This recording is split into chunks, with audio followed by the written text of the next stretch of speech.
Shri Jinto John, സുതാര്യത ഇല്ലായ്മയാണല്ലോ ഇവിടുത്തെ പ്രശ്നം. താങ്കളും അതിനോട് യോജിക്കുമെന്ന് ഞാൻ വിചാരിക്കുകയാണ്. സുതാര്യത ഇല്ലായ്മ പ്രകടമാണ് ഈ വിഷയത്തിൽ. സുതാര്യത ഇല്ലായ്മ പ്രകടമാണ് ശ്രീ ജിൻഡോ.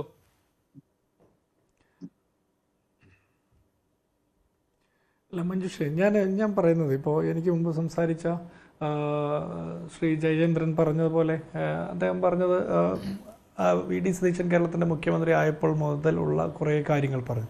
ഞാൻ പറയുന്നത് കേരളത്തിൽ CPM പിണറായി വിജയൻ നേതൃത്വം കൊടുക്കുന്ന പ്രതിപക്ഷത്തിന് ഇക്കാര്യത്തിൽ എന്തെങ്കിലും ഒരു തെളിവ് സഹിതം എന്തെങ്കിലും ഒന്ന് പറയാനുണ്ടോ? ഇല്ല, അങ്ങനെയൊന്നുമില്ല. ഇപ്പോൾ ഈ പ്രളയ സമയത്തും ഇപ്പോൾ ഇത്രയും ദിവസം ഓരോ ആരോപണങ്ങൾ ഓരോ ദിവസം പറയും. ഞാൻ ചോദിക്കട്ടെ, ഇന്ന് കേരളത്തിൻ്റെ മുഖ്യമന്ത്രിയുടെ പത്രസമ്മേളനത്തിൽ എത്രയോ കാര്യങ്ങൾ പോസിറ്റീവായിട്ട് പറഞ്ഞു. അതൊന്നും നമ്മൾ കാണുന്നില്ല.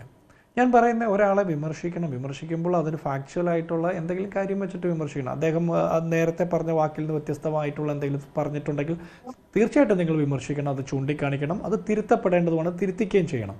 പക്ഷെ അതിനപ്പുറത്ത് അനാവശ്യമായിട്ടുള്ള വിവാദങ്ങൾ, അദ്ദേഹം ഭക്ഷണം കഴിക്കുന്നതിനെ, അദ്ദേഹം യാത്ര ചെയ്യുന്നതിനെയൊക്കെ വിമർശിക്കുമ്പോൾ അതൊരു വല്ലാത്ത അസ്വസ്ഥത സൃഷ്ടിക്കും. അത് ഏതൊരു മനുഷ്യനായാലും, നമ്മൾ ആർക്ക് ഇപ്പോൾ ഈ ചർച്ചയിലിരിക്കുന്ന നമ്മൾ 5 പേർക്കായാലും അത്തരത്തിലുള്ള നിരന്തരം ആക്ഷേപിക്കുമ്പോൾ നിരന്തരം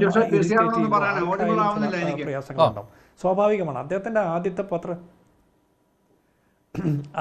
ആദ്യത്തെ പത്രസമ്മേളനം മുതൽ ഈ ഇന്നത്തെ പത്രസമ്മേളനം വരെ ചില മാധ്യമപ്രവർത്തകർ, ഞാൻ പറയുന്ന മാധ്യമപ്രവർത്തകർ എല്ലാവരും ചോദ്യം ചോദിക്കണം, എല്ലാവരും വിമർശിക്കണം, ഇതൊക്കെ ശരിയാണ്. പക്ഷേ റിപ്പീറ്റഡായിട്ട് മനഃപൂർവ്വമായിട്ട് അസ്വസ്ഥത സൃഷ്ടിക്കാൻ വേണ്ടി ശ്രമിക്കുന്നതായിട്ട് നമുക്ക് പലപ്പോഴും തോന്നും.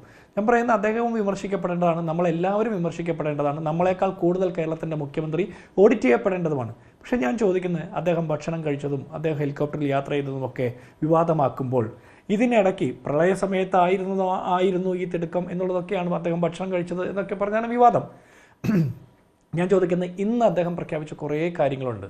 വീടും സ്ഥലവും നഷ്ടപ്പെട്ടവർക്ക് 10 ലക്ഷത്തിൽ നിന്ന് 12 ലക്ഷമായിട്ട് ഉയർത്തും, അല്ലെങ്കിൽ വീട് വൃത്തിയാക്കാൻ വേണ്ടി 10,000 രൂപ പ്രഖ്യാപിച്ചിട്ടുണ്ട്, കടകൾക്ക് നാശനഷ്ടം വന്നവർക്ക് 10,000 രൂപ പ്രഖ്യാപിച്ചിട്ടുണ്ട്. അങ്ങനെ നിരവധിയായിട്ടുള്ള പ്രഖ്യാപനങ്ങൾ വന്നിട്ടുണ്ട്. ജിൻഡോ, അതെല്ലാം വാർത്തയായിട്ട് വരുന്നുണ്ട്. അത് ഹൈലൈറ്റ് ചെയ്ത് തന്നെ ഹെഡ്ലൈൻ ആയിട്ട് തന്നെ ആ വാർത്തയൊക്കെ വരുന്നുണ്ട്. ജിൻഡോ, അദ്ദേഹം ഭക്ഷണം കഴിച്ചതിനെ അല്ല വിമർശിക്കുന്നത്, അദ്ദേഹം ഹെലികോപ്റ്ററിൽ യാത്ര ചെയ്തതിനെ അല്ല വിമർശിക്കുന്നത്. താങ്കൾക്കത് അറിയാം. പക്ഷേ താങ്കൾക്കത് അറിയാമെങ്കിലും താങ്കളൊരു കോൺഗ്രസ്സുകാരനായതുകൊണ്ട് താങ്കൾ അതിനിൽ പ്രതിരോധം തീർക്കേണ്ടത് താങ്കളുടെ കൂടെ ആവശ്യമാണ്. അതുകൊണ്ടാണ് താങ്കൾ അങ്ങനെ സംസാരിക്കുന്നതെന്ന് എനിക്കറിയാം. അദ്ദേഹം ഭക്ഷണം കഴിക്കുന്നതിനെ അല്ല വിമർശിച്ചത്. 3 മണിയായ സമയം അദ്ദേഹം ഭക്ഷണം കഴിച്ചോട്ടെ. അദ്ദേഹം ഹെലികോപ്റ്ററിൽ യാത്ര ചെയ്തതിനെ അല്ല വിമർശിക്കുന്നത്. പക്ഷേ അടിയന്തര സാഹചര്യം എന്താണെന്ന് അദ്ദേഹം പറയുമ്പോൾ അതിൽ വൈരുദ്ധ്യം കടന്നു വരുന്നതിനെയാണ് വിമർശിക്കുന്നത്. അദ്ദേഹത്തിന് തുറന്നു പറയാൻ എന്താണ് അതിനകത്ത് ഈ സുതാര്യതയില്ലായ്മ എന്നുള്ള ഘടകം എന്തിനാണ് അദ്ദേഹത്തിൽ നിന്ന് ഉണ്ടാകുന്നത് എന്നതാണ്. അദ്ദേഹത്തെ പോലെയുള്ള ഒരാൾ, അദ്ദേഹം ഇപ്പോഴും പറയാറുണ്ടല്ലോ, തുറന്ന പുസ്തകമാണ്, പഴയ സർക്കാരിനെ പോലെ ആവുകയില്ല, നിങ്ങൾക്ക് എന്നോട് എന്ത് ചോദ്യവും ചോദിക്കാം, ഇതൊക്കെ പറഞ്ഞത് വി.ഡി. സതീശൻ തന്നെയാണ്. പക്ഷേ അങ്ങനെ ചെയ്യുമ്പോൾ അദ്ദേഹത്തിന് ശരീരഭാഷ മാറുകയാണ്, അദ്ദേഹം തുറന്നു പറയുന്നില്ല. അതുകൊണ്ടാണ് അത് വിമർശനം ആയിട്ട് വരുന്നത്. ശ്രീ ജിൻഡോ, അദ്ദേഹം പ്രതിപക്ഷ നേതാവല്ല, മുഖ്യമന്ത്രിയാണിപ്പോൾ.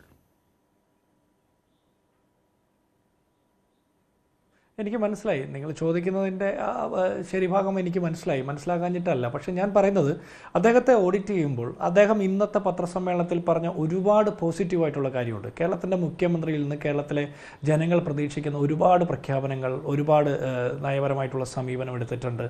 രാജേഷിൻ്റെ കുടുംബത്തെ സംസ്ഥാന സർക്കാർ ഏറ്റെടുക്കുന്നു, അതുമായി ബന്ധപ്പെട്ട ഒരുപാട് കാര്യങ്ങൾ, ഇതെല്ലാം ഉണ്ട്. പക്ഷേ ഇതെല്ലാം പ്രധാനപ്പെട്ട വാർത്തകളായിട്ട് വരുന്നുണ്ടെങ്കിലും നമ്മുടെ ഇന്നത്തെ ഡിബേറ്റിന് പോലും കാരണമാകുന്നത് അതൊന്നുമല്ല. പ്രളയവുമായി ബന്ധപ്പെട്ട വിഷയമോ അല്ലെങ്കിൽ മറ്റ് സാഹചര്യങ്ങളോ അതിലെന്തെങ്കിലും കുറവ് വന്നിട്ടുണ്ടെങ്കിൽ ആ കുറവുകൾ നികത്താനായിട്ടുള്ള നിർദ്ദേശങ്ങളോ അതൊന്നുമല്ല ഡിസ്കസ് ചെയ്യപ്പെടുന്നത്. പകരം അദ്ദേഹത്തിൻ്റെ കഴിഞ്ഞ ദിവസത്തെ പത്രക്കാരെ കണ്ടപ്പോൾ പറഞ്ഞ ഹെലികോപ്റ്റർ യാത്രയുടെ സാങ്കത്യം, അതിൽ നിന്ന് വ്യത്യസ്തമെന്ന് തോന്നുന്ന രീതിയിൽ ഇന്ന് പറഞ്ഞു എന്ന് പറയുന്ന കാര്യം. പക്ഷേ ഞാൻ വിചാരിക്കുന്നത്, അതിൽ എനിക്ക് തോന്നിയ കാര്യം, എനിക്ക് അദ്ദേഹം എന്നല്ല ആരെയും, ഞാനൊരു കോൺഗ്രസ്സുകാരൻ എന്നുള്ള രീതിയിൽ എനിക്ക് അത്ര ഒരു പരിമിതി ഉണ്ടെന്നും വിചാരിക്കുന്നില്ല. പക്ഷേ വിമർശിക്കേണ്ട കാര്യങ്ങളുണ്ടെങ്കിൽ വിമർശിക്കാൻ ഒരു മടിയുമില്ലാത്ത ഒരാളാണ്. പക്ഷേ ഞാൻ അദ്ദേഹം അന്ന് പറഞ്ഞതിൻ്റെ ഒരു കണ്ടിന്യൂവേഷൻ ആയിട്ടാണ് എനിക്ക് മനസ്സിലായത്. വ്യക്തിപരമായിട്ട് ആത്മാർത്ഥമായിട്ടാണ് ഞാൻ പറയുന്നത്. അന്ന് അദ്ദേഹം പറഞ്ഞത് അടിയന്തരമായിട്ട് അവർ കാണേണ്ടതുണ്ടായിരുന്നു, കാണാൻ വന്നു, വന്നതിന് ശേഷം കാർ ഉപയോഗിച്ചാണ് അദ്ദേഹം അമ്മായിച്ചനെ കാണാൻ പോയത് എന്നുള്ളത് പറഞ്ഞ് ക്ലാരിഫൈ ചെയ്തു. അപ്പോൾ അങ്ങനെ കാണുന്നത് അത് അവർ നേരെ വൈകിട്ട് കാണാമെന്നാണ് പറഞ്ഞത്. പക്ഷേ അവർക്ക് പെട്ടെന്ന് ഈ കാണാൻ വരുന്ന ഇൻവെസ്റ്റേഴ്സിന് പെട്ടെന്ന് മറ്റൊരു സ്ഥലത്തേക്ക് മൂവ് ചെയ്യേണ്ടതുകൊണ്ട് അസൗകര്യം ഉണ്ടായിരുന്നു. അപ്പോൾ നേരത്തെ കാണാൻ പറ്റുമോ എന്ന് ചോദിച്ചു. അപ്പോൾ അവർ പ്രധാനപ്പെട്ട ഒരു പാർട്ടി ആയതുകൊണ്ട് വിട്ടുകളയാൻ പറ്റാത്തതുകൊണ്ട് അങ്ങനെ സ്പെഷ്യലായിട്ട് കയറി വന്നു കണ്ടു എന്നുള്ളതാണ്. അപ്പോൾ ഇന്ന് പറഞ്ഞതിൽ നിന്ന് വ്യത്യസ്തമായിട്ട് തോന്നുന്നത് എന്താണ്? അത് ഞാൻ കൊച്ചിയിൽ ഉണ്ടാകുമെന്ന് പറഞ്ഞു, അപ്പോൾ കണ്ടു എന്നാണ്.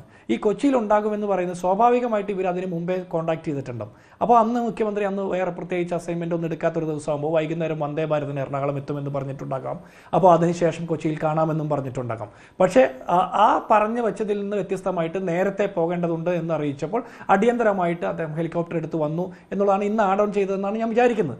അതിനപ്പുറത്ത് ഒരു സുതാര്യത പ്രശ്നം തീർച്ചയായിട്ടും നിങ്ങൾ പറയുന്ന ഒരു ചോദ്യത്തിൽ ഒരു ശരിയുണ്ട്. ആരാണ് ആ കക്ഷികൾ എന്ന് വേണമെങ്കിൽ വെളിപ്പെടുത്താം. പക്ഷേ അദ്ദേഹം പറഞ്ഞൊരു ആശങ്കയുണ്ട്, അങ്ങനെ ഇപ്പോൾ വെളിപ്പെടുത്താൻ പറ്റുന്ന സാഹചര്യമല്ല. ചിലപ്പോൾ അതൊരു കോമ്പറ്റീറ്റീവ് ആയിട്ടുള്ള ഒരു കേസായിരിക്കാം, മറ്റ് സൗത്ത് ഇന്ത്യൻ സ്റ്റേറ്റ്സ് എല്ലാം ക്ലെയിം ചെയ്യുന്ന പ്രോജക്റ്റ് ആയിരിക്കാം. അപ്പോൾ സ്വാഭാവികമായിട്ടും നമ്മൾ സംസാരിച്ച ആരാണെന്നോ അല്ലെങ്കിൽ മറ്റ് കാര്യങ്ങളൊക്കെ വിശദമായിട്ട് ഇപ്പോൾ ഡിസ്കസ് ചെയ്യേണ്ട ആവശ്യമില്ല എന്നോർത്തിട്ടായിരിക്കും.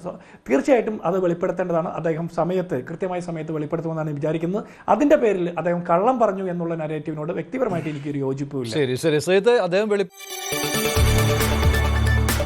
കൂടുതൽ വാർത്തകൾക്ക് news 18 Keralam YouTube channel subscribe ചെയ്യുക.